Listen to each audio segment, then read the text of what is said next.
Naping ato ang pagkasigutan karon ng mensahe ng sunan. Diskut kini sa tingog diha nga sayop ta kung kinsa ang maayo nga magbalantay. Nung siya sa ako kayo nga ihatag nato nga pagpasagot kabahin ini. Masayop ba ta mga isunan isa ang ato maayo magbalantay? No?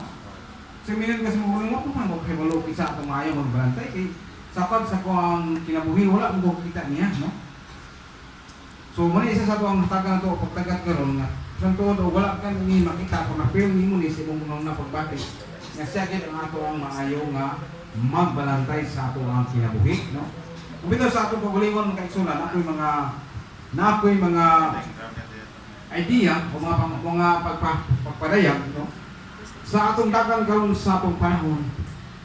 Usay mabalaka ko tungod kay nasa balita, no? Nasa cellphone, gibantala o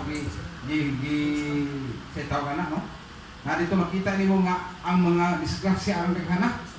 Dunay naligsan, dunay na nga hagbong gikan sa kawalangan, dunay ang eroplano. Dili siya mahagbong, tama rin hagbong, pero nasulod sa eroplano, nito pa sa mga eroplano, nagkanggit ang mga matay, no? Yan napagay mga disgrasya sa karagatan. Level 1, tungkol sa hangin, bagyo, din ang nangamatay, no? Sa akong pag-analyze, kini nangamatay, nabagitha ni sila sa Ginoo, o wapas sila kailas sa Ginoo, wapas na misayos sa matuuran.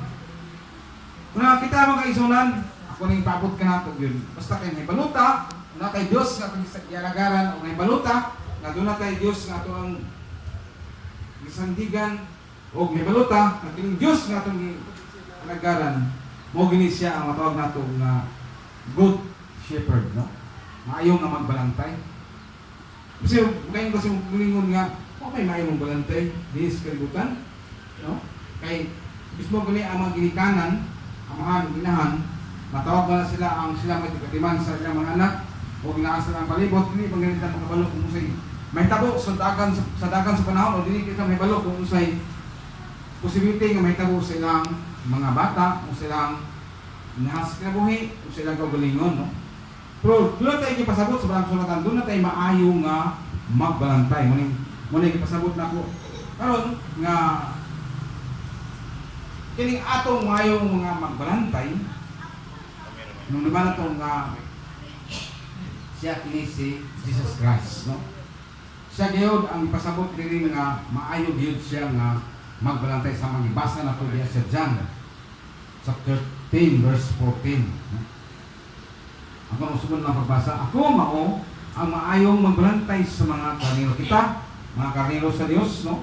Mga katawat ninyo ng ito, o bidawat kaniya, matawag kita o mga karnero.